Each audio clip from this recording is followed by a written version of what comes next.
Hello friends, ഇന്ന് നമ്മുടെ കസിൻ്റെ കല്യാണമാണ്. അപ്പം അതിനൊരുങ്ങിയിരിക്കുവാണ്.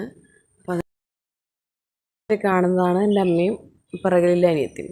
പിന്നെ അതൊക്കെ നോക്കിയൊന്ന് പിന്നെ കഴിക്കാൻ പോയി. നെയ്ച്ചോറും ചിക്കൻ കറിയായിരുന്നു രാത്രിയത്തെ ഫുഡ്. പിന്നെ അച്ചാറും കച്ചമ്പറും ഉണ്ടായിരുന്നു.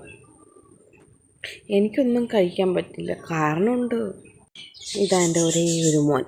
അവനെ വാരിക്കൊടുക്കാറില്ല, സ്വയം കഴിക്കും. പക്ഷെ ഇന്നലെ ഞാൻ വാരിക്കൊടുത്തു, സ്നേഹം കൊണ്ട്. പിന്നെ നേരെ കഴിച്ചിട്ട് വന്ന് അവിടെ കല്യാണപ്പന്തലിലിരുന്നു സെൽഫി വീഡിയോസ്.